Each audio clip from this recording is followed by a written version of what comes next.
After 3 years of work, our follow-up to the Meat Eater Fish and Game Cookbook is here. It's the Meat Eater Outdoor Cookbook, wild game recipes for the grill, smoker, campfire, and camp stove. Here is your book for everything that's best cooked or eaten outside, from grilling to open fire cooking to Dutch ovens to smokers to barbecue to backpacking meals to how to pull off the perfect fish fry, with pit stops along the way for lessons about Ice Age cooking methods and the best 5 ways to construct a cooking fire you can be proud of. And of course, we're focusing on wild game and fish here with over 100 recipes, including stuffed venison burgers 3 ways, wild duck with ahi verde sauce, a jerky made with cola, a gin and tonic made with fire-charred lemons, and grilled frog legs made with a sticky sweet sauce. This ain't your normal cookbook, so be prepared to be surprised. Get your copy now. For more info, visit themeateater.com or buy it wherever books are sold. Welcome to the Wired to Hunt podcast, your home for deer hunting news, stories, and strategies. And now, your host, Mark Kenyon. All right, welcome to the Wired to Hunt podcast brought to you by Onyx. Today in the show, we are taking a step back from the hunting strategy that we've been focusing on so much over the past couple weeks as we're getting ready for late summer and early fall and all the excitement. And instead, we are going to talk about the people and organizations that are working day in and day out to make sure that we have deer to hunt and places to hunt them. You know, we've talked a lot about deer conservation and advocacy and that kind of stuff over the years.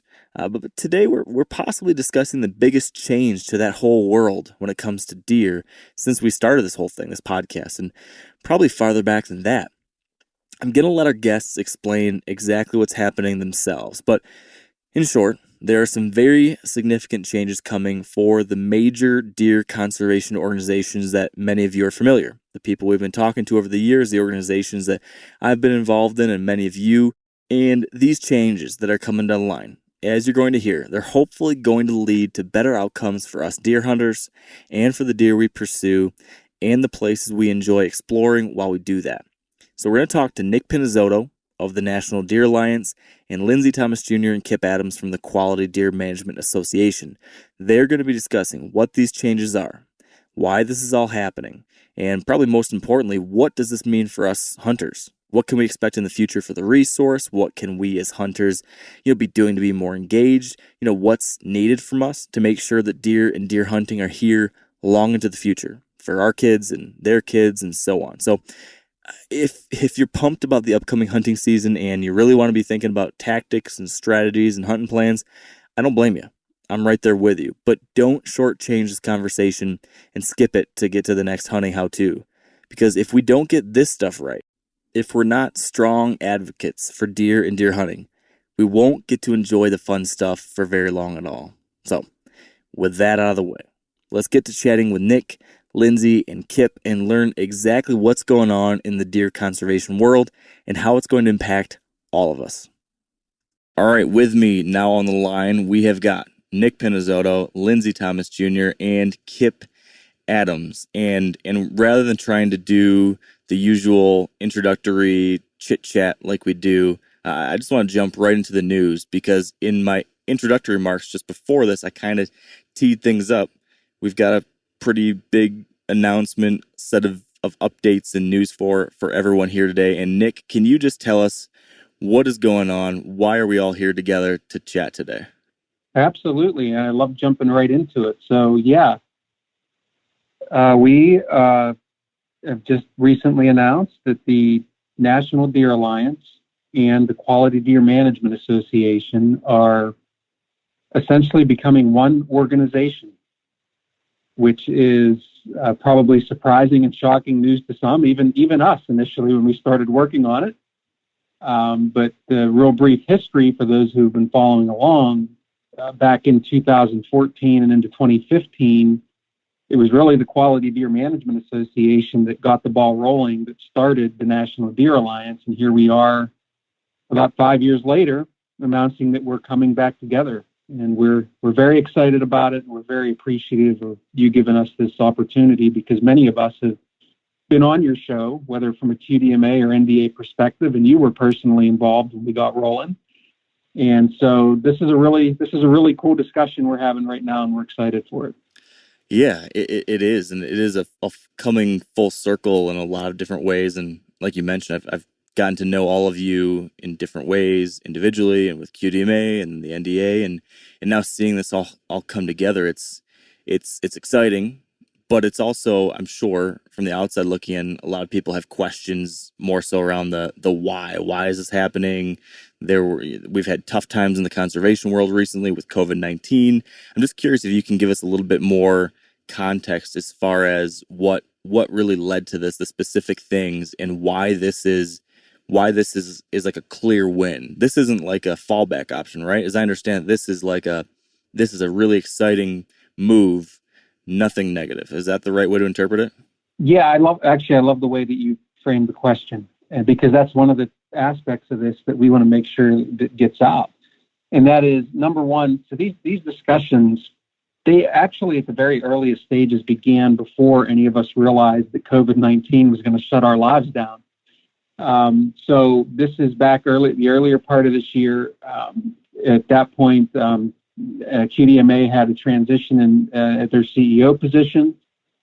And so we just had some early discussion, like, hey, there's some opportunity here. Let's just have some conversation about how, at the very least, this might be an opportunity for the two groups to work more closely together. And while that was just starting to just get out of the starting blocks, COVID happened. Travel kind of got shut down. Banquets got shut down, which are a huge part of the fundraising mix for QDMA. And all of a sudden, it just became a little bit more of an urgent discussion, just from the standpoint of, number one, it's a different day in a lot of ways, not just because of COVID-19, just the way with modern society, the different ways that we can do business now effectively, the different ways that we can raise money. And so you start asking yourself questions like, why do we let something like COVID or some other factor we can't control? Why does that have to completely control how we raise money, for example? And so that forced us into just some sort of alternative thinking about, just from a general business perspective, how we could do things more efficiently. The days of organizations, for example, having these big, giant headquarter buildings and everybody drives to the office, and even those types of things are part of the conversation, because at the end of the day, the only thing that's necessary and the reason we all exist is because of the mission. And it's not for any of these other reasons. And that's one of the things that, with COVID happening, I think that just sort of woke, it's not even just us in the conservation world. I think business in general has woken us up to this idea that, you know what, there may be better ways, more efficient ways, more cost-effective ways to get things done. And so the business aspect was part of it. And then I mentioned the vacancy at the CEO position. And I guess one of the things we probably should have said at the outset is that I have been the president and CEO of the National Deer Alliance since it started. And so what will happen now is I will be the president and CEO of this new organization, yet to be named. And so that was also another opportunity. My interest in doing that, I've had affiliation with QDMA well before I was with the National Deer Alliance through the Deer Steward program. I'm a life member. So that all made a lot of sense too. And so it really was just a lot of different circumstances that pulled us together. And very quickly in our conversations, it's what we called it a joint venture. I think it was, what, guys, meeting number 2 by the time we started saying, you know what, we're actually a heck of a lot stronger together, and it's a lot more efficient and cost effective. And we got excited about it really quickly. That makes a lot of sense. I'm curious though to hear from you, Lindsay or Kip, on the QDMA side, kind of what's been going on for you guys behind the scenes leading up to this too, because you had the added uncertainty around not having a CEO for a while, trying to figure out what the new direction is from a leadership standpoint. And I know you were part of a group trying to help decide that next step forward. And then this comes about. I'm just kind of curious to hear from one of you on your perspective of why this seemed like the right fit for QDMA. Nick, from your perspective, you're the CEO of the National Deer Alliance, a relatively small organization, while with the QDMA, you've got a larger staff, you have tens of thousands of members, you have a 30-plus year history and legacy of what you guys have been about, what you have done. This stands as a pretty dramatic departure in some ways from that. I'm curious about where your guys' heads were at through all this and where you think things are going now. Lindsay, I'd like to respond to that first. And Mark, I'll tell you, Nick did a really nice job giving a detailed answer on kind of why this is good. I'll give you the short answer of this. To answer your question, is this good for deer? Absolutely. This is really, really good for deer and for deer hunters. And, this is in no way a fallback position. If you take a look, the NDA was doing very well, continuing to grow and have bigger influence. QDMA has, our deer steward program that's so successful, our whitetail report that was so successful, Field to Fork. We had all these things that were really doing well for us. So we could have easily gone and continued the way we were, both organizations, and continued to be very successful and represent deer hunters and represent the resource. But as soon as we started looking at, we do some things together, there's some duplication of efforts. Should we do this, get back together and continue working much more closely together and then do stuff we haven't done before? And we quickly realized, absolutely, this would be good for us. This is good for NDA, but ultimately it's good for deer and hunters. So this is all around a win-win. And from QDMA's end, one thing that was very important for us is the change in leadership that we had earlier this spring. We spent the last 4 months with a 5-person team leading QDMA. And that was really, really good for us because we got to bring in everything that the different departments were thinking, were doing, and enabled us to work much more closely together than we have in a long, long time. So as we started looking at that and how we could better use, other staff resources, how we could combine our efforts, this whole talk of a joint venture just fit into that perfectly. And so it went from, it wasn't just, well, should we do this or not? Holy cow, how can we not do this? We need to do everything possible to take the opportunity we have here and just run with it. So from our end of it, and I hope I'm not stepping on Lindsay's toes here, but the QDMA side of it, we see this as a huge win for deer and deer hunters. And ultimately, that allowed us to just make a very easy decision on our part to, let's do everything possible to make this happen. Would you add anything, Lindsay? Wow, yeah, Kip covered it pretty well, and I don't disagree with anything he said. And that's very much where we were on this. And he's right that if this had never come up, QDMA would be fine. We would make it through this tough year, like a lot of other conservation groups that are struggling with this, but making it through, we'd get by. We'd make some of the tough decisions that we've had to make. We've made some of we would have made some of the changes we've had to make and been forced to make by the pandemic, like switching gears on fundraising and saying, okay, well, it can't be in-person events. What are we going to do? How are we going to replace that? And we found alternatives to that. So it really was a situation where the whole team came together and was saying, what are we've got to make some difficult decisions here. And, we handled those. What can we do now to go forward? We worked on that. QDMA was going to be fine. But when this conversation and this option came up, this idea, it just made sense to everyone as we looked at it. As Kip mentioned, we were in a CEO transition. The board had named the 5 of us as the temporary executive team. We were already had that question in our mind of CEO. And I think if looking around the industry, Nick certainly was one of, if not the top guy we would have talked to and gone to as someone we'd love to have at the head of our team. And Nick's experience, you've known him, as long as we have. And he's a QDMA life member. He's a level 2 deer steward, just very long-term dug in with QDMA and the entire industry. So he'd have been a strong candidate. But looking at Nick raised the bigger question of, wait a minute, why are there these 2 organizations, and how can we maximize on efficiency and effectiveness if, rather than just, looking to try to grab Nick, what if both groups said, how about a marriage here? How about we bring the entirety of both groups together? And And yeah, like Kip said, as we started looking at that, everyone was really struck by the opportunities at a time right now where we're all realizing, not just us, but everyone throughout the conservation community is realizing changes have got to be made. And in many cases, it's changes that were overdue. So it's a good time. It makes sense. It is a path that sort of emerged in the woods, in the thicket of 2020, that we said, oh, this is the path we need to be following. It just makes sense. Certainly, I mean, initially, when we were in the CEO transition, and it was the 5 of us in positions of leadership we had not really been in before, making major decisions, it was stressful. And we were looking at a time when, banquets, we had to close all these banquets, a significant source of fundraising for us. Yeah, we were all under a lot of stress. We were all, relying on each other to discuss these situations and how to handle them best.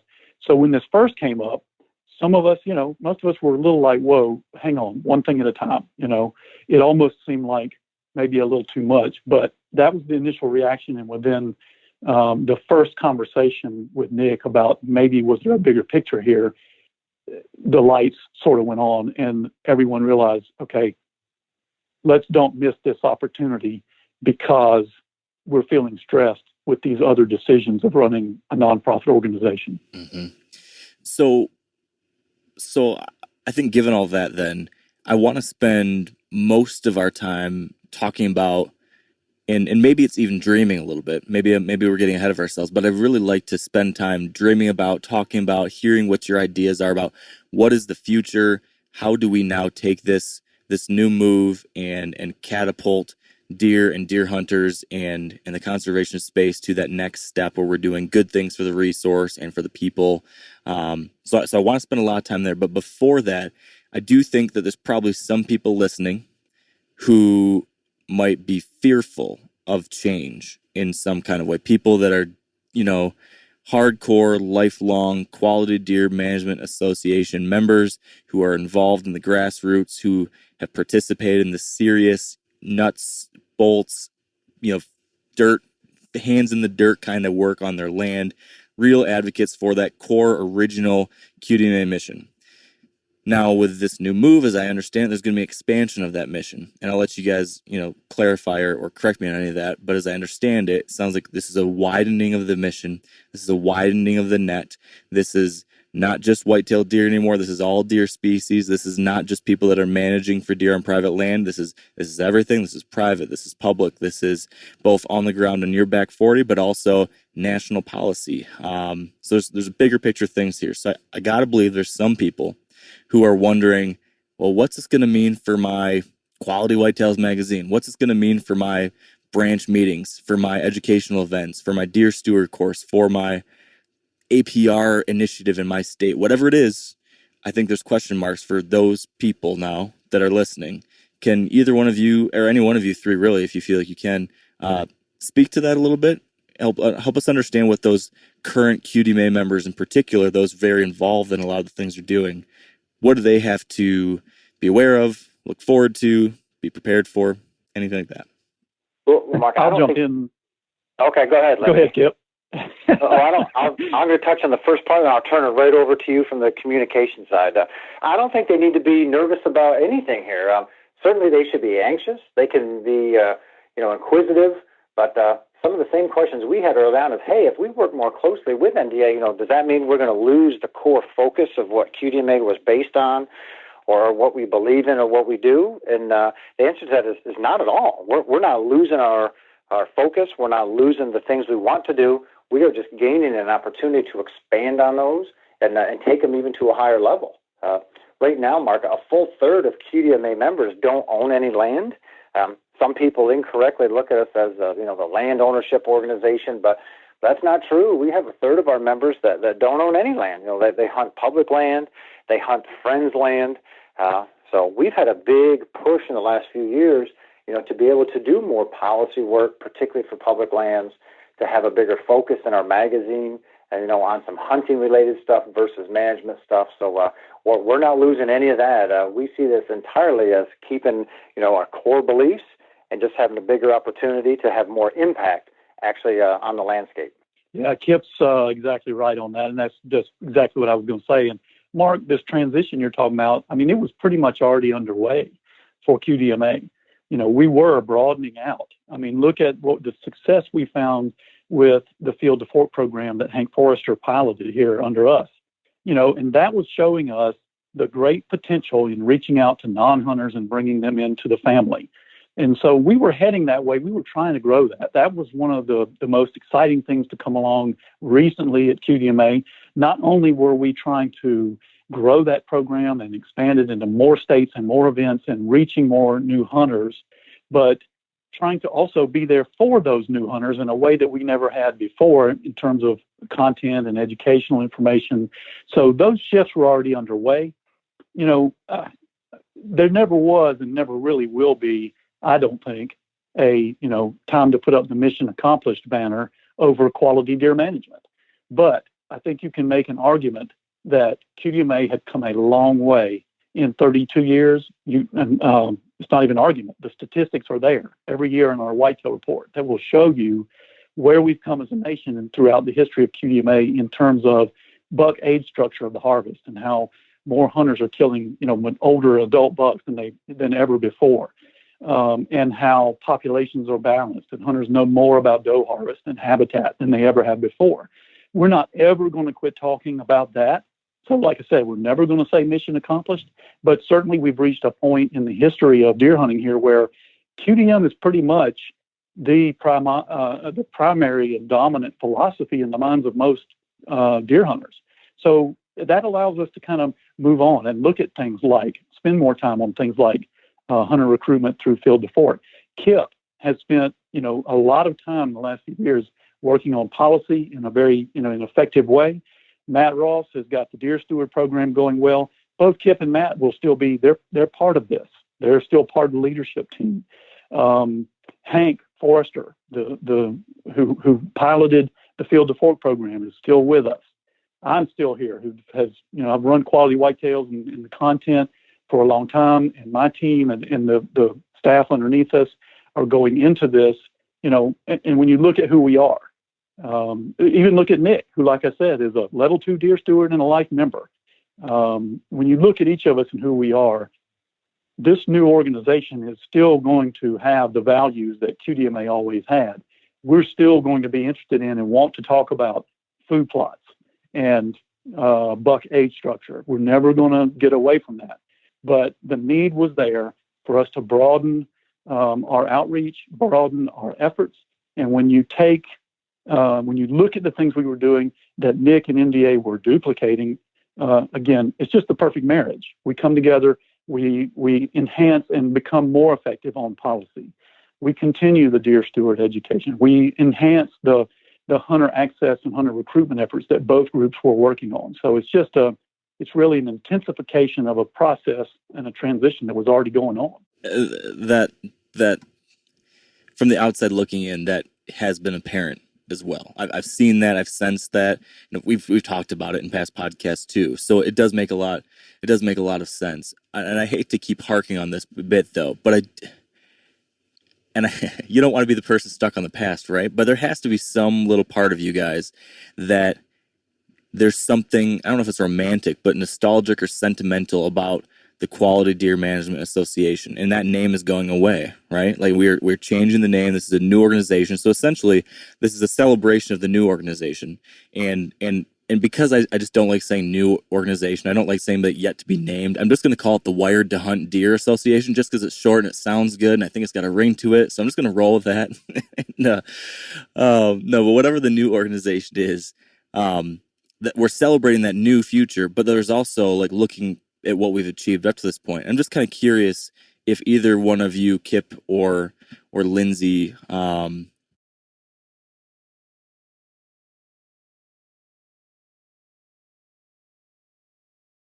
I don't know. What are your thoughts on the closing of that chapter? Is there any sense of nostalgia, or is it just, hey, gung ho moving to the forward?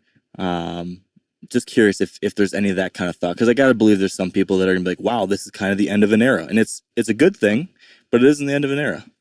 Well, Lindsay and I talked about this as we did with all of the other staff, and I struggled with that for a little bit. I have been a QDMA member since 1999. Been a staff member since '02. So, one of my closest personal friends is Mr. Joe Hamilton, who founded the organization, and I just have such tremendous respect for Joe and what he has done, to our profession, in addition to founding QDMA. So there was definitely a part of that, that it made me feel a little sad for Joe more than anything else. Partly because as we went through it, we realized, we all agreed unanimously that the QDMA logo was really what was more important than just the name. The fact that symbolized not just a buck and not, an incredibly grotesque large buck, but, just a solid, mature deer that included the female of the species. That logo was very important, and it is more dear to me than just the name. So I said early on, hey, I really feel strongly that we should keep the logo. I'm fine changing the name as long as we have that. Then with a conversation with Joe and said, hey, kind of, here's what's going on. I'm really interested in your thoughts here. Joe is, he's in his 70s now, but he is very forward-thinking, and very understanding of how to be successful. And he said, look, we have changed that name before. It started as the South Carolina QDMA and went to the North American QDMA, then the QDMA. And he said, hey, as long as we continue to do good work and stand by what the principles of this organization are, then that's all we need to be concerned about. So when he said that, I was totally fine if changing the name was going to be better. Now, if changing the name was worse, I've been the first one fighting against it. But the name has always come with some potential baggage, just having the word management in it. There are some who don't know us, I just see it, that think, well, if it's management related, you have to be a landowner, so that must not be for me. And, that's not true at all, but that belief is definitely there by some, and we have surveys to show that. So there was always a little bit of hang-up by a certain part of the hunting public out there relative to that. So I don't see losing that name as a bad thing. I see us continuing to evolve. I see us keeping a logo, which is extremely important. So I'm good with it, and especially given that the founder is, and he sees this as a positive thing and just the next chapter in our life. I'm totally at peace with it, Mark. What do you think, Lindsay? Yeah, I'm agree with that too. It'd be real easy, and this is something that's been on my mind all this year, both in relation to this discussion and the pandemic and everything else. It's real easy to not change because change is difficult. I mean, it always is. Change like this is always difficult, and it's hard to take sometimes, and that sense of nostalgia works against you. You want to preserve what you've got, and it's easy to sit there and do nothing and stick with the status quo rather than do the harder thing and change when you need to. And I just think that if ever there was a time when we need to all sort of realize that sometimes you need to take action and take the difficult path because it is time to change, and that everything will be okay. This is that time, and that's where I've settled on that is that, yeah, it's not easy. I mean, it was Joe himself who told me, and told our group in talking to us that everything is always changing. That's his outlook. And that's the truth. Change is always going around us, and sometimes you have to open your mind to the possibility that the change will be good, and though difficult. And that's where we are on this. That's where I am on this. Is that it's not going to be easy. It has not been easy to talk about this in some ways, but overall, it is the right time, and there is no doubt in my mind that the benefits, the positivity of this, the potential of this means we need to. This is the right thing to do, and I think even though I'm sitting here talking about change, again, go back to what I said about who we are, as a group of people. There's a lot about this group that is who we are is not going to change. Just adapting to the times, I guess, is the way I would say it. Adapting to remain relevant and effective. After 3 years of work, our follow-up to the Meat Eater Fish and Game Cookbook is here. It's the Meat Eater Outdoor Cookbook, wild game recipes for the grill, smoker, campfire, and camp stove. Here is your book for everything that's best cooked or eaten outside. From grilling to open fire cooking to Dutch ovens to smokers to barbecue to backpacking meals to how to pull off the perfect fish fry, with pit stops along the way for lessons about Ice Age cooking methods and the best 5 ways to construct a cooking fire you can be proud of. And of course, we're focusing on wild game and fish here with over 100 recipes, including stuffed venison burgers 3 ways, wild duck with ahi verde sauce, a jerky made with cola, a gin and tonic made with fire-charred lemons, and grilled frog legs made with a sticky sweet sauce. This ain't your normal cookbook, so be prepared to be surprised. Get your copy now. For more info, visit themeateater.com or buy it wherever books are sold. So here's the interesting, I guess I look at the moment we're in right now, and I compare this to the moment we were in about 5 or so years ago, 2013, 14, 15, give or take that period. We had started seeing some numbers that were concerning as far as deer harvests. We were having back-to-back years of bad EHD. We were, of course, seeing the hunter recruitment numbers that were concerning. There were all these little flash bulbs that were telling us, ooh, there maybe things aren't as great as we thought in the deer hunting world. And some of that led to lots of different conversations within the industry, within the conservation world, and ultimately led to the creation of the National Deer Alliance, which was going to be this national organization which could help address some of these issues at a top level, very all-inclusive, much more policy-driven, which ended up, coming to fruition, Nick taking the helm, so on and so forth. Now, tell me if I'm wrong here when I say this, but it seemed like that was driven by a concern about current events. Like there's things going on that said, hey, we need a stronger organization to attack this type of issue. Bring into the picture NDA.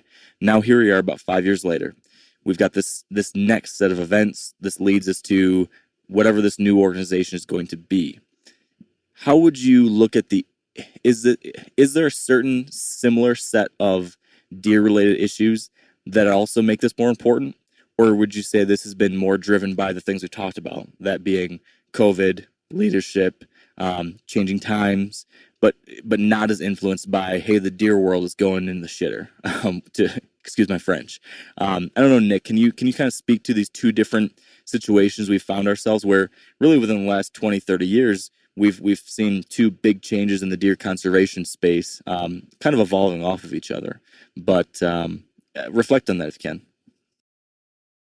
Yeah, and so having lived it on the front lines, as you were talking, many of these things were rushing back into my brain. So the reasons that the National Deer Alliance was created, not only have those issues not gone away, they're still there, but in some ways they're even more dire. So for an example, when we first started NDA, we did a strategic planning process and went through that entire process. And one of the items on our list to work on was diseases, but it fell on like number 3 or number 4 on the list. And before that first year of the National Deer Alliance was complete, chronic wasting disease was rapidly spreading across the country. We were adding new states, adding new areas within states that hadn't had it before. And so by the next time we did the strategic plan, we had to update it, and CWD became 80% of what we worked on. And so that's probably the most significant thing that happened. It was the most abrupt thing. Then in the meantime, other things that continued to happen was more loss of hunters, loss of quality places for people to hunt, or maybe perceived loss of those places and people just unable to find places to go. That was happening.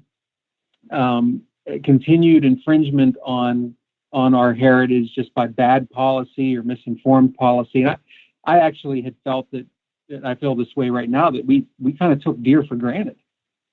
We didn't think about the idea that 7 out of 10 people that hunt anything, that buy a hunting license, hunt deer. And the next species is not even anywhere close to that. So if you think about the money that's generated off the backs of deer and people who want to hunt deer for all of wildlife conservation. Like, why would we ever take deer for granted? And I felt like that was happening. Now, in the meantime, we made some strides with the Deer Alliance. So, for example, we testified twice in front of congressional committees in recent years, and it was on CWD, but it'd been a long time before anyone from the deer world really had a chance to get in front of Congress, for example. So we had a lot more success in places like Capitol Hill and state legislatures because we pushed for it. So I felt that the whole reason for NDA, and I remember saying this many different times, because I'll be honest with you, when the NDA first started, I was one of the people out in the audience that didn't think it was a great idea. In my mind at that time, and it's so funny thinking about this as we come full circle, I thought that we should just invest more in QDMA and let it happen. But lo and behold, things happened the way they did, and maybe it was meant to happen that way. But what happened, though, was one of the things we hadn't been able to do at NDA was grow. And there were reasons for that. Number one, when we started, we said right off the bat we weren't going for paid memberships because we didn't want to compete with the other deer groups. And in fact, we wanted to try to bolster their memberships. And so competing for funds or not having paid members, you add all that up and you just you're unable to get the resources you need to grow to a level that you need to grow to. So I was the only staff person up until January of this year.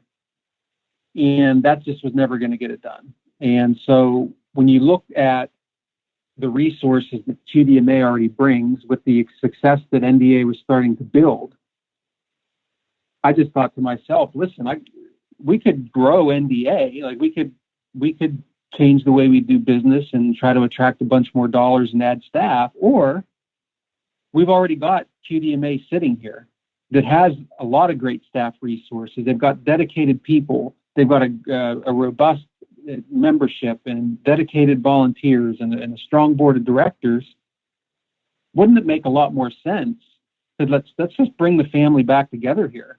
NDA went off and sort of incubated, got its feet under it, had a lot of success, but now it's time to come back home and make the family stronger. And that's really how I view this. So even though you had mentioned about it's going to be all deer now and those types of things, it's primarily going to be all deer on the policy front. So when we advocate for deer, we're going to advocate for all North American deer. So it's not like all of a sudden, like tomorrow, we're going to go out and start working on mule deer habitat in Wyoming, for example. We have a very strong partner in the Mule Deer Foundation that already does that. But we were doing policy on behalf of mule deer for the Mule Deer Foundation through the NDA. So that will continue. And we will still be able to hold those very core programs that QDMA is very passionate about, combined with NDA's policy. And I look at this as more for everybody, not less for anybody. What do you kind of mentioned how NDA, how you went out and you'd worked on this stuff and you kind of incubated for a while, and now it's kind of coming back to QDMA because QDMA was part of what kind of launched the NDA out there. I'm kind of curious, having been out in the wilderness now for some number of years, Nick, as a one-man organization, pushing hard on the policy front, trying to do all that. Now you come back to the Quality Deer Management Association and taking the leadership helm there. What, if you were to analyze the legacy of NDA or your experience, the good and the bad, what you achieved, what you wanted to achieve but maybe didn't, can you point to anything that you feel that you can bring to the QDMA now, specifically on that side, that is that represents like a big positive change that now this new organization can take advantage of? Because you got all these learnings. You were out there doing these things, but you lacked the staff, additional support, additional resources. Now you have that. I guess I'm curious about what examples there might be of some of these things that you can take from that experience that now you're given rocket fuel to, you can do something big and really exciting with. Are there any examples that jump to mind on that front? Well, the policy answer is the easy one, because I think one of the things NDA was able to do, and it's not, by the way, like that QDMA wasn't doing policy. Kip, who we have here on the phone, has done a ton of policy work for QDMA. But the other thing is Kip's also done a ton of other work for QDMA, and he never was able to just be a policy person. And frankly, with all of the other skills that he has, I'm not sure he should be just doing policy, right? NDA, we were able to just have that 100% focus on policy. And I think what it did was it taught us that we can have impact. Like all of a sudden, when there was an opportunity to testify in front of a congressional committee, we got the opportunity. When we were setting up meetings with our partners, with legislators on Capitol Hill, we were getting those meetings. So it allowed an entity to show if we have full focus in this area, which is a critical area, then we can actually make some impact. And I think before that, it was just a little bit too piecemeal, if you will. As Kip will tell you, there are so many different deer issues that go on across the country on a daily basis. It's just you just kind of respond to what is out there, what someone might ask you to do. In the case of QDMA, with the number of branches, you got all kinds of local types of requests coming in. It's just impossible for anyone to do all that and then also try to push an agenda on Capitol Hill, which unfortunately, I mean, believe me, it's not an aspect of the work I enjoy, but it is what it is. Somebody has to do it. We have to be there, and it has to be a concerted effort on that front. So I think it's NDA has proven that if we're not just reactionary and we're proactive, we can make big strides on the policy front. And I think that's what the 5 years really allowed us to do. And as a matter of fact, the person that I had hired, Torrin Miller, the first hire at NDA, is a policy person. And so I can even just tell you, bringing him on, in addition to the work that I was doing, policy is a big time, full-time job for at least one person. And then you have to have other people that can play into it. And as much as I hate to say it, it's really just the reality. As much as we love doing all of the boots on the ground habitat work and recruiting and new hunters and getting people interested in what we do, the real battleground is the white collar aspect of what we do. And that's not fun for anyone. That's not fun for deer hunters to hear about. But if we don't play the policy game, everything else that we love to do is in big time trouble. So I would say that's really the biggest piece. Yeah. Yeah, like you said, it's not necessarily the fun part, but if you don't get that checked off, the fun part never comes. So I'm glad that there have been people working on those things, and there will be continuing to be people working on those things. And I think that's maybe where we need to go next is what we'll be working on in the future. As I've heard in this conversation today and in some previous discussions, the way if I had to sum all of this up, we are taking the best of these two strong organizations full of passionate people about deer and deer hunting and combining them so we have a more efficient, more effective, better fueled engine to drive positive change for deer and deer hunters. So this is kind of like a 2.0 of everything, and it all sounds really good. We have more resources, we have leadership, we have a set of new ideas that can help us take us in the new direction, take that next step. It's 2020, it's a new day, lots of things are changing. I want to understand more clearly what that new direction is, what those new things are that we can achieve. I'd be curious to hear from all three of you, but I guess maybe Nick, since you are now the CEO of this organization, I'm curious, could you articulate for me, let's say we're sitting in front of the new, not the QDMA staff, the new organization staff, and you're going to give the pep talk. This is what we're going to do. These are our top 3 goals. Could you give me that pep talk? What we're going to do, how we're going to do it now that we've got everything that we always wish we had? Yeah. And I've given this pep talk, I think, a half dozen times in recent weeks, to board members and even staff and so on. So it remains fresh in my mind. So, Mark, it's less about the top 3 things and more about challenging ourselves to look wider across the landscape and just the big picture of deer. I mentioned earlier that deer have they've been taken for granted in my view. And the other thing that's really sort of scary and disappointing is that, let's take hunters out of the equation, for example. The average person out there knows very little about deer to begin with. I mean, how many national news articles have we seen that were about deer and they've got a picture of a red deer? Not even a North American deer in the picture, because they don't have somebody that knows what a freaking white-tailed deer or a mule deer looks like, right? That's frustrating. And so everybody lives with deer around them, whether it's a whitetail or a mule deer, and they have no idea about deer, and they also have absolutely no idea about what they mean to broad wildlife conservation. But we know that people generally care about wildlife and conservation, so really they better know something about deer. And so, setting our hunters aside for a second, because we're hopeful that our hunters will always be there, and we have every bit as much for them tomorrow as we had for them yesterday. That's not going to change. But we need to broaden an awareness for this animal, period.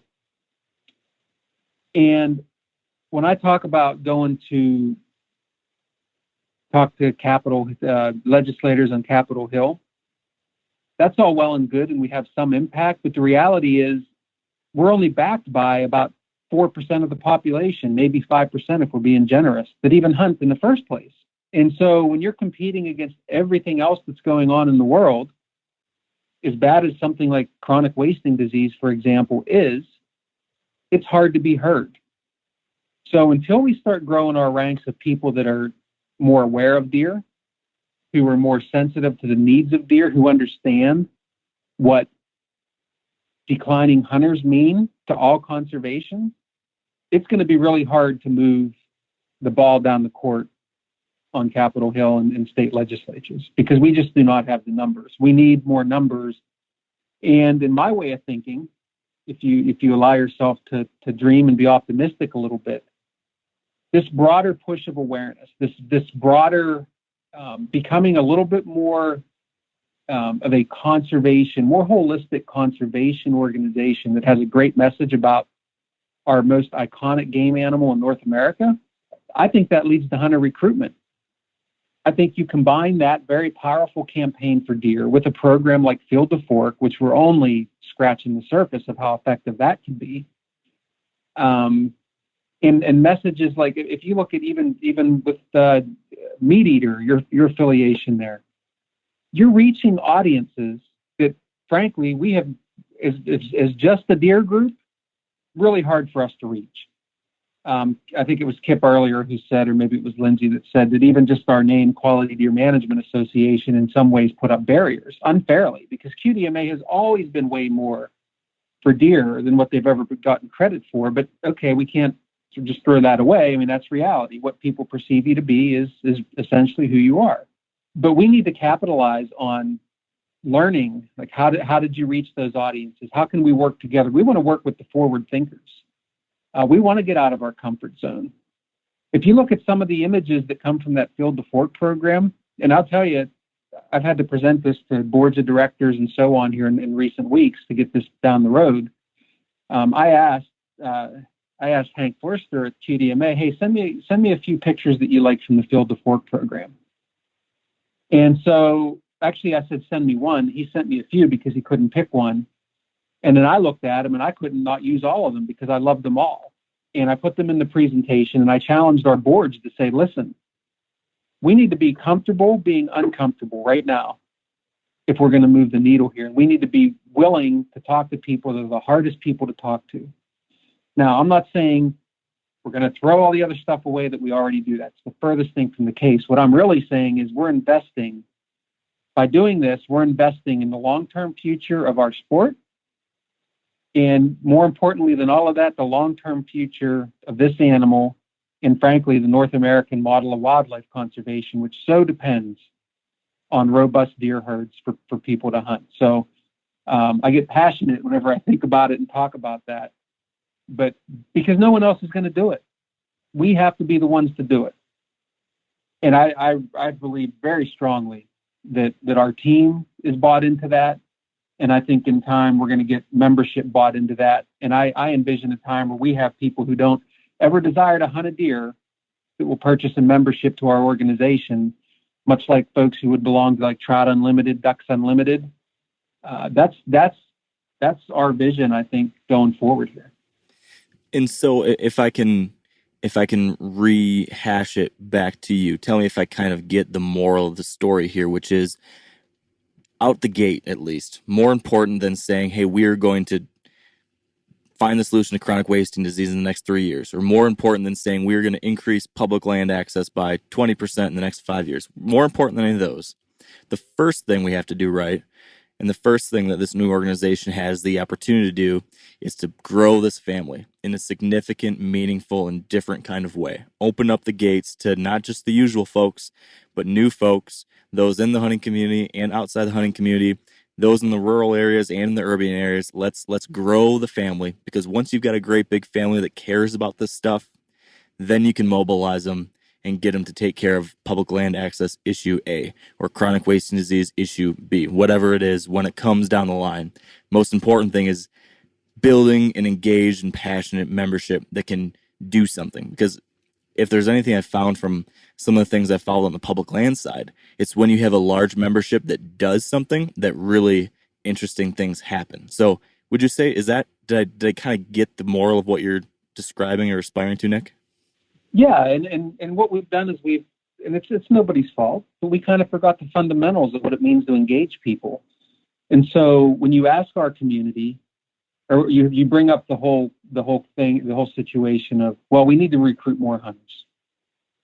Okay, well, let's have a conversation about that, because what ends up happening is we turn that into how quickly can we get a gun or a bow into somebody's hands and get them out into the woods. If you're coaching a person to play football for the first time and they've never played before, you don't deck them out in equipment and throw them out on the field and say, okay, we're going to run 26 sweep. And that's what we try to do in the hunting world. You got to teach the fundamentals. You got to get them interested in the idea that you got to love the game first. And so we need people to love deer and not just think about them in terms of, I don't want to hit one with my car. Or I wish somebody would pick up that dead deer along the road, or it's eating my flower garden. And I think part of it is that even CEOs of conservation organizations have tended to be measured on all the wrong things. They're measured on how big is your membership, or how many, you had mentioned, like, did you conserve this many acres? That's important. That is important for sure. But it's the movement. It takes a long time. You can't make this change happen in the snap of a finger. You can't make this change happen. Look how long, if you talk to Kip and Lindsay, how long did it take for more than half the people that shoot a buck to shoot one that wasn't a yearling? That took many years, and we have to have that same appetite for playing the long game if we want to bring people on board for deer. You bring up a great question then, which you brought up how CEOs of conservation organizations are judged. How should we judge this new organization's success, or your success, Nick? If we were to point the mirror back and say, okay, 5 years from now, or whatever time length you think is appropriate, what would be some of the things we should look at and say, okay, yes, they've done it, or no, they haven't quite? Anything come to mind? Yeah, I mean, I think it was Lindsay that mentioned about never being done. You don't hang up and say you've accomplished the mission. So it's a constantly changing landscape out there. But I think it's a couple things. I think number one, are we a financially healthy and stable organization that is building for the future? I think that's one part of it. Have we moved the needle in terms of the people that we have engaging on policy for deer, for wildlife conservation? Have we improved our footprint in the policy arena? Because that's the other thing that's frustrated me over the years, is that deer, despite being the most iconic game animal that we pursue, we haven't had the biggest voice when it comes to impacting policy, and that's even with our partners when we get in the meetings with our partner organizations. So I think that's part of it. But I think ultimately, in some ways, maybe I shouldn't have mentioned membership earlier, because in some respects it is important. But I think what's more important is not necessarily how many, but who are they? Are we still just a membership of 40 to 50 something and up white guys? Well, if we are, we're in big trouble. We're in big trouble in the future. Or have we attracted young people now? Do we have people wearing our gear and our merchandise that don't intend to even shoot a deer, but they're sensitive and they're supportive of what we do? I think those are the things to me are ultimately the more important. And I don't know in terms of years, you just don't know. I guess we have to learn what the right message is, and we have to see how people respond to it.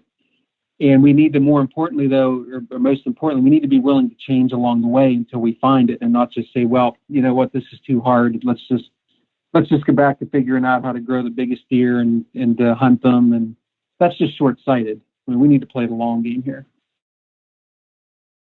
So then let's send a similar question over to Kip and Lindsay. You've been in a role with QDMA for a long amount of time now. And when opportunities like this come about, where there's a big change in leadership or direction or the organization as a whole, as is this case, there's always this feeling, at least I've thought, there's this feeling of there's this new beginning, there's a new hope that we can finally do this, or this thing I've always been passionate about, but we didn't have the energy to do, or the time to do, or the people, or something. I got to imagine there's been something for you in the back of your mind that you've always wanted to have this opportunity to tackle in a new way or better way or something. I'm curious if you could speak to anything like that. I asked Nick what some of his goals or dreams were for the future. Kip, is there anything on your wish list for this new organization or this to do better than we used to do list? Anything like that comes to mind as far as what you foresee for the future of this? Yeah, to add to a question that you asked earlier, that'll kind of preface my answer here. Are we doing this out of necessity or not? And the answer is, I think there's a lot of things that are formed out of necessity, things that have to happen. I don't see this as being one of those at all. I see this being done out of an opportunity, capitalizing on an opportunity. And what I'm so excited about is I was heavily involved, back in 2014, when we first started going through this. I was all excited about, man, we're going to have this, this new thing now that we can do a lot more advocacy work and we can be more focused on what we're doing. And got to go through, the naming of it and sitting in and all that stuff and all the creation. And all of a sudden, it was gone. So, we just worked for months to do something that we knew was right for deer hunters and that we knew was what was best for the resource. And then all of a sudden, it was gone. And not that it was competing against us, but, there was certainly duplication of a lot of the things that we were doing. And, Nick and I spoke at the same conference in a lot of cases about, well, we do this and we do this. I'm thinking, geez, it's almost the exact same thing. Like, this just seems crazy to me. So I am very excited that, this is what we set out to do, a number of years ago. And now we're finally getting a chance to do it. So second chances many times can come around. We have that now. So I think it's great that we really have a chance now to do what we thought we were going to a while ago. So we can be more focused on what we're doing, have a bigger impact for the future of deer hunting, and that is extremely exciting to me, not only as a QDMA or current QDMA staff member, but as a hunter and as a father of two young hunters, knowing that this is the right thing for the future. So I'll do everything I can to protect it, while I'm here. But long after I'm gone, I want to make sure that, that my kids and hopefully someday grandkids, have some of those same rights and opportunities and privileges that I do to hunt healthy deer herds. And this is a step in that direction. So I am super excited about that. What about you, Lindsay? What's on your wish list or anything like that? Yeah, I guess that there's always the unexpected that comes along, so it's sort of hard to say, here's the direction I'd like to see us go. We've always been a science-based organization and always will be. And when new science comes up, whether it's related to CWD or policy matters or hunting the animal itself or whatever, it can lead to changes in the direction of your mission and your organization and your focus points based on that new information.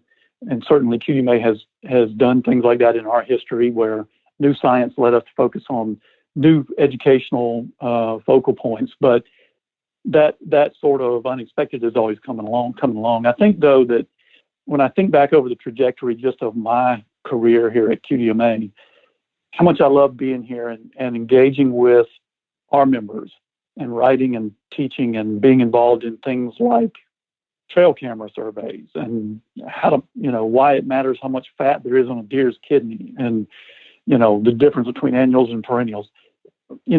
I feel like as I said before, about looking at trajectory of philosophy among deer hunters in North America, we've moved the needle on that. We have educated hunters on those things, and they're so much more knowledgeable than they used to be than they were before.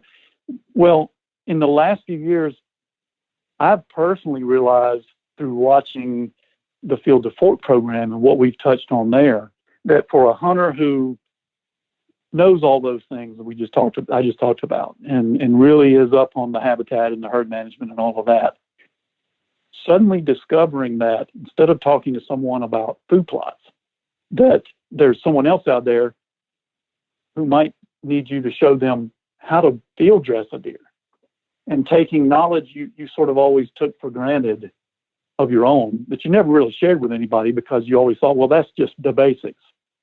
And realizing that there's a whole community out there untapped of people who need you to show them that. People who need you to help them understand when you're sitting in a deer stand how to be still and why you should be still and what you should be looking for, and all of the basics that come with deer hunting. And it's been inspiring to me and a lot of us on the team to pivot toward some of that and helping folks who need that kind of help. And I think that's what I'd like to see is, okay, so we can measure in the trajectory of the North American deer hunter how they've come up the curve on herd management and habitat management. We can argue that compared to 30 years ago, the average deer hunter is way more knowledgeable about all that and produces way more successful food plots today, and knows how to balance the deer herd with their habitat, knows how to identify some plants and all that. My wish is I'd like to be part of a new phase of this organization that leads to the point where we can measure and say the modern American deer hunter now has become someone who knows how to talk to people who don't hunt and people who don't look like them and don't fit in with their old deer camp social group, and teach them, get excited about teaching them and taking them. And if we could see that become the next modern philosophy of the North American deer hunter, yeah, there's my wish. Yeah, I like that one a lot, Lindsay. And that brings up a great question, which is, what does this change mean for the Field to Fork program? We've talked about it quite extensively here in the podcast, so most everybody should be pretty well aware of what that has been to this point. But now, new organization, new leadership, new energy, maybe new opportunities. Nick or anyone else, if you want to jump in. But what do you guys foresee in the future for Field to Fork, given this new moment? Yeah, I'll start, and I'll let the guys that have been more experienced with it talk more. I love what the guys have said so far. I'll just say from my perspective is that I'm going to be fully committed to it. It was one of the things that we brought up in one of our earliest conversations. We started working together as a staff. And so in my view, let's figure that thing out. Let's invest resources in it and see where it can take us. Because I think it is one of those outside the box. Clearly, it's one of those outside the box programs in terms of how we think and how we do business. So I'll just say I'm committed to it, and I'll let the other fellas take it away from there.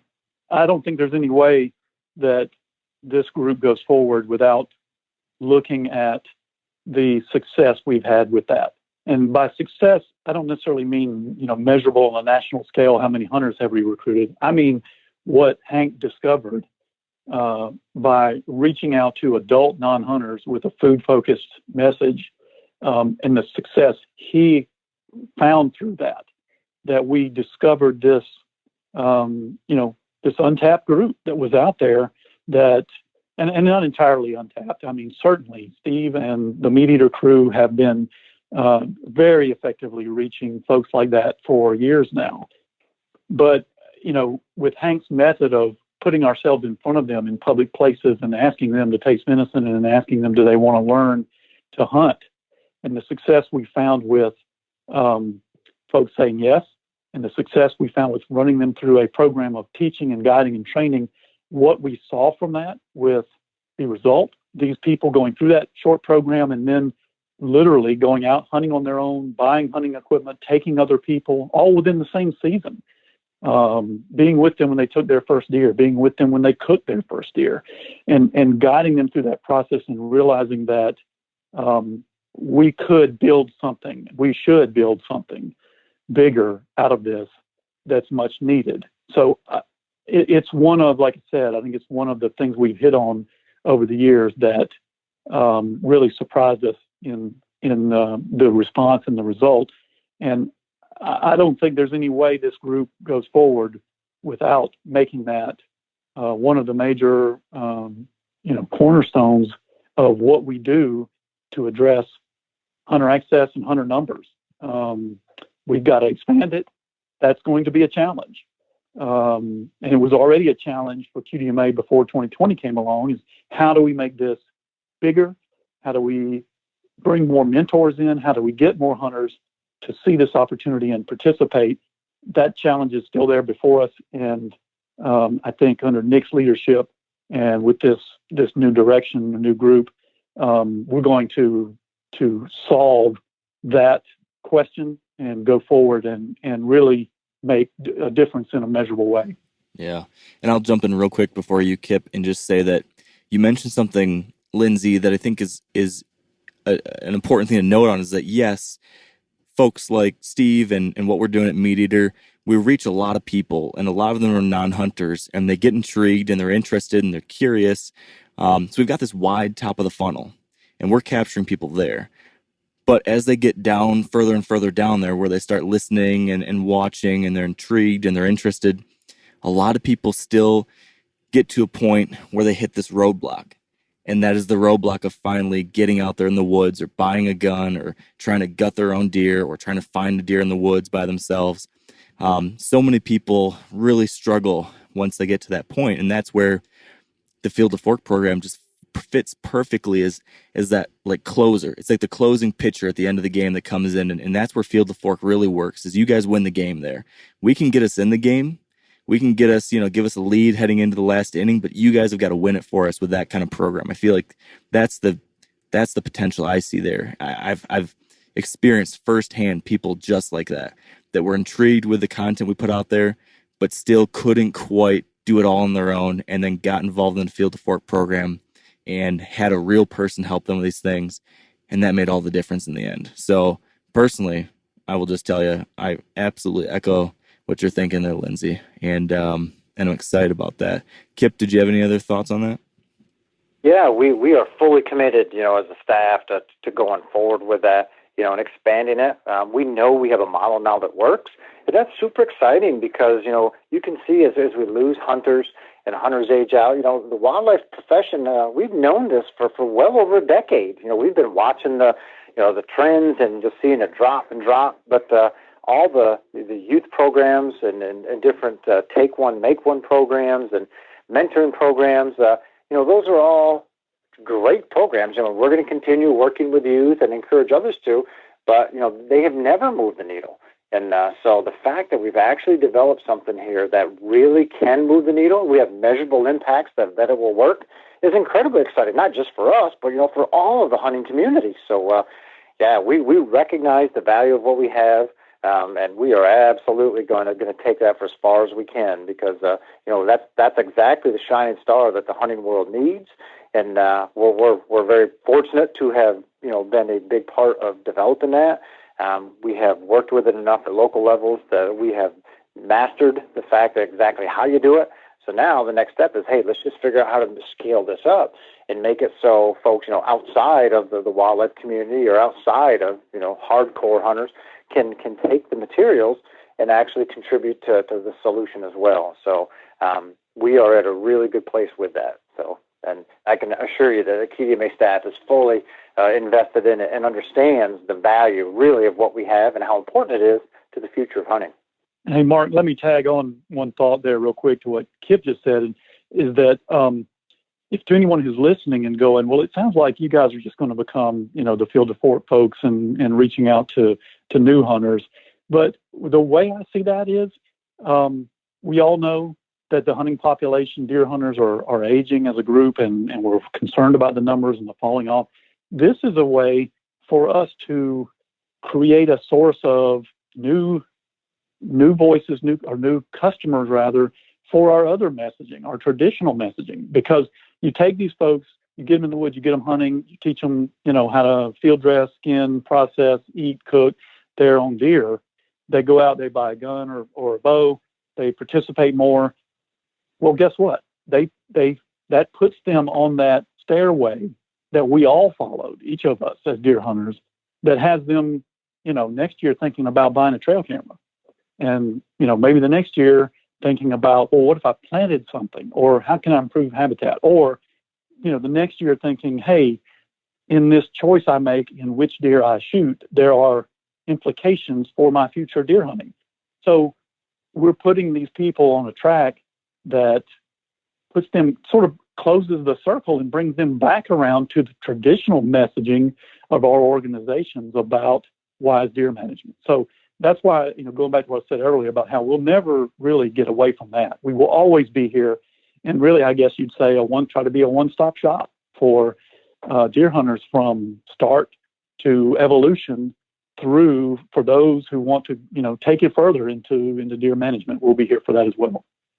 So we've kind of heard about what we have heard. We've heard about what's happening. We've heard about what your dreams and vision is for this thing going forward, as far as organizational focus, goals, growing the membership. But an organization is only as strong as, at least I think, is only as strong as its members in this kind of situation. You can have a great staff, you can have great ideas, you can execute on a lot of great things, but if your membership doesn't engage, if your membership doesn't take action on things, there's not a lot you can do that really makes a real significant difference. My question then for you is this. I've heard your wish list for the organization. Now I want to know what your wish list is for the hunters out there listening. I know one thing that came up 5 years ago was this idea that there are more deer hunters than any other type of hunter out there, right? But a much smaller percentage of those hunters are members of a deer organization than other species, like duck hunters. There's got much larger conservation organization participation, for example. That's one thing that I know back then we were talking about, like, man, we got to get folks, these deer hunters need to get more involved, simply become members. That's an easy wish. I don't know if that wish has come true or not. I'm curious to hear now your pep talk for the hunters listening, for members or future members, hopefully. Nick, what would be your talk to those people right now? What do we need from them to take advantage of this new moment? This isn't just a new moment for you guys. This could be a new moment for all of us deer hunters and the future of our resource, of our places, of this thing that we love to do. What would you say and what would you wish for these folks to do? I think the first thing I'd say is that this isn't happening for us as much as it seems like it is in terms of the organization or us on this call. This is necessary for deer and the future of the sport that we love, the future of the animal we love. And so our job, frankly, is to make it as easy as possible for people who care about deer to engage in issues, to engage in habitat conservation, to get involved with hunting if that's what they choose to do. And so we have to make it as easy as possible for that to happen. And that's what we see our jobs as being. Keep people informed, motivate them for action, get them to take action. And that's where deer hunters need to get to. And because it starts with deer hunters right now, we talk about this future of more people caring about deer. Well, the reality is the ones who care most about deer right now are the hunters. And they're the people who have taken the step to sign up for an organization like QDMA or others. So we need their support for sure. We need to keep the ones we have, but we also need them. It's as simple as nudging a buddy sometimes, or maybe it's as simple. I have a good friend who's a long-term time member of QDMA who has bought memberships for others to get them interested and show them what's happening, because he recognizes we need to grow the ranks. So the pep talk would be, this is not the good old days for deer.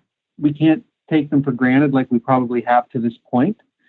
And if you're someone that really cares about the resource and really wants to see a strong future for this animal, then your options are do nothing and just hope it gets better, or engage. Being a well-rounded deer hunter now is far more than just understanding what food plot mix to grow or what is the best bullet or broadhead, who has the best mapping app on their phone. That's helpful, but you have to be more well-rounded than that. What are the issues that really impact my sport?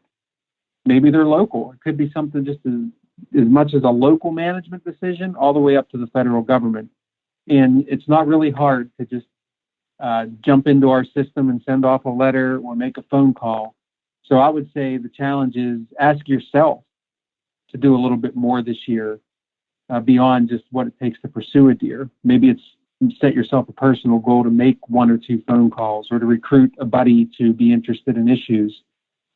Because if we don't do it, like I said earlier, if we think we're just going to wait around and someone else is going to do it, or if you look to an organization like ours and say, oh, well, they got that taken care of, that's not how it happens. We're a team. If you join and you become a member, you're one of us. You're not just someone that joins us to get a magazine or whatnot. You are one of us, and therefore we expect you to be part of that and to be excited about it. All right, then let's flip it over to you guys, Kip and Lindsay, with a similar question. What would your wish list be for the listener, for the hunter? What are your marching orders for the member or future member, the hunter? What would you have to say, Kip, to them? Well, I think, I'm very proud of the fact that the average hunter today is so much more engaged than we were 10 or 20 years ago. They're more knowledgeable about deer. They know more about the animal, how it sees, how it hears, how it moves on the landscape. They talk with the state wildlife agency more. So I think that's all very good. That's very good for the future of hunting. But my wish list is we engage at even a higher level now, with the organization. And take a look at QDMA this past year. We have, plus or minus 50,000 members, but we had over 3 million unique visitors to our website. So, we have a tremendous number of people out there that are using our information and our resources, which is exactly what we want. That's why we build it and create it. We want them to use it and be more knowledgeable and be better stewards of the natural resources. But my wish list is that, they like that material, so they take the next step and get more engaged with us and join the organization. And, the way we look at it, all of the good stuff that we can do, as we have more members, we can just do more good stuff, more how-to videos on, field dressing deer and doing this and that and all of these things. It's amazing the requests that we get for, will you write an article on this? Will you do a video on this? Could you develop a program to do this? And, we would love to do those. And as more people join, that's just more opportunity for us to give back to them and to help the future of hunting. So that's my wish list. So real quick, Lindsay, before you jump in, I'm just going to throw a little aside in now that I've got some of the leadership of this new organization cornered and at my will. I don't think you do have this because I always have my membership expire. Please make sure that auto renew is an option so that I don't need to keep on being like, oh crap, I haven't got my magazine for a few months. I need to go renew again. Can we just make that happen? Yeah. No, you can already do that with QDMA, so we will absolutely make sure that continues. Perfect. And then that's a good segue to you, Lindsay. Do you have any final marching orders or wish lists for the hunter, for the listener, anyone like that? Yeah, one that when you said this jumped to my mind was something that Nick actually put in my brain back during a speech he gave at the Southeast Deer Study Group meeting back in February. And it was he and Brian Richards were kind of doing a tag team presentation on chronic wasting disease. But really what he kind of came down to was, and it's been on my mind ever since, and it goes beyond CWD, but he really was focused on CWD, which is an extremely important issue that this organization will be dealing with going forward. It's going to be one of the big ones. And what Nick said that I left there with was our state wildlife agencies really are going to be ineffective at managing CWD unless they have the support and participation of their hunters. That's what it comes down to. That's what we've seen, is that to deal with this problem, you need a cooperative effort between hunters and their state wildlife agency. And so that's I guess one of my big wishes that I think and this organization certainly will be working on is how to help those two groups work together, not see each other as opponents, but see each other as teammates. And I'm not saying that every hunter has to, listen to your agency and do what they say, but engage with them, connect with them, listen to them, consider what they have to say, particularly when it comes to chronic wasting disease and CWD management in the states that have that. So beyond just CWD, there's so many other ways that relationship can be beneficial for the future. Having those wildlife agencies that manage our deer have good, positive working relationships with their constituents, their hunters. And it's a two-way street. It is one that the agencies need to take seriously and carefully, how they engage with and include their hunters and keep them informed and listen to them. And it works the other way. Hunters need to do the same. So again, going back to what Nick said, that really we're not going to be able to solve CWD unless we get these two groups together, but it goes beyond that. So I think there's a wish from me that is something that can be a big part of this new organization Nick's going to be leading can focus on. Yeah. Well, I feel like this is a good place for us to wrap things up. We've heard about what's happening. We've heard about what we're hoping to accomplish in the future. We know a little bit more about what we as listeners and hunters can do to try to help drive some of that positive change too. Thank you guys. Thank you for your time. Thanks for sharing this with myself and the Wired Hunt community. I'm going to speak for the community a little bit myself, but we're all excited and we want to be part of this new positive change too. So with all that said, then Nick, the last thing we got to cover is what people should do right now when they turn off their phones, when they hop off the treadmill or get out of the truck or whatever it is. What action should they take right now? Should we be waiting till there's a new website, a new name for the organization, become members then, or should we become members of QDMA today? What do you want us to do right now? Yeah, I mean, so I'm glad you brought up membership, because if you're already a member of QDMA, you're a member of this organization and your membership terms will remain the same. If you're listening to this, though, and you're not a member, there's really no reason to wait. We'd love for you to sign up right now. Of course, we're going to make some announcements here a little bit down the road in terms of name and whatnot, but your membership will still be good. So I think that's one easy thing that you can do is join. If you're not prepared to do that just yet, and you want to wait a little bit longer till the name's announced, or you want to hear more, that's okay. But definitely go to our online resources. Go to the QDMA website, our social media pages, and also the National Deer Alliance, because we still are going to be operating in parallel here for a while until we can get the necessary things in place to bring us both together. So those will be great places for information. And that's a good way to start getting engaged, because again, as I said earlier, it's about everybody else even more so than it is about us. Perfect. All right. Well, to Kip, Lindsay, Nick, thank you guys. I'm really excited to see where all this goes. Thank you for the opportunity. We appreciate it. Hey, always good talking to you, Mark. Thank you for the opportunity for us to be here. This is a big deal, for us, and so we thank you for your help in what you did to make this happen, and certainly now to be able to get this out there to as wide an audience as possible. For sure. My pleasure. I'm excited for you guys. I'm glad that seems like some positive direction, some positive new energy, good stuff happening. And I'm very, really glad to hear that. So, you always know how to get a hold of me. Anything I can do to help, consider me a third wing of your operation, here to help any way I can. Yeah, right, that's exactly what we consider you. And thanks for being such a great friend of both groups. Hey, no problem, Lindsay. Thank you, guys. All right, guys and gals, that is today's episode. Hope you enjoyed that one as much as I did. If you want to see what Heath's been up to and Justin, as we talked about last week, make sure to check out that Whitetail Addictions YouTube channel. There's some cool hunts over there. And if you want to stay up to date on what I'm up to, make sure you are following my articles over on themeateater.com. I'm writing weekly columns over there. Lots of good stuff. Make sure to check that out. And then, of course, follow Wired Hunt on Instagram, where you're going to see my stories and what's happening in my hunting world and the other things that we got going on. So appreciate you tuning in.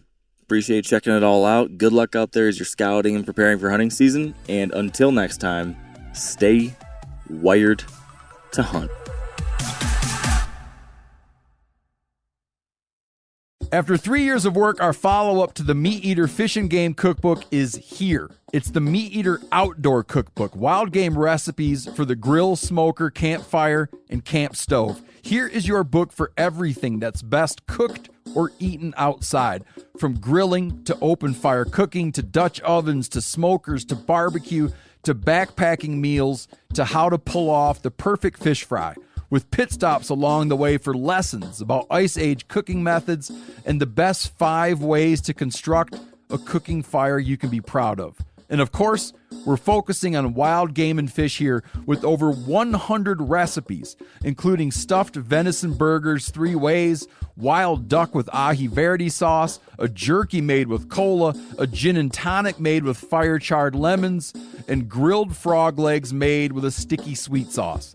This ain't your normal cookbook, so be prepared to be surprised. Get your copy now. For more info, visit themeateater.com or buy it wherever books are sold.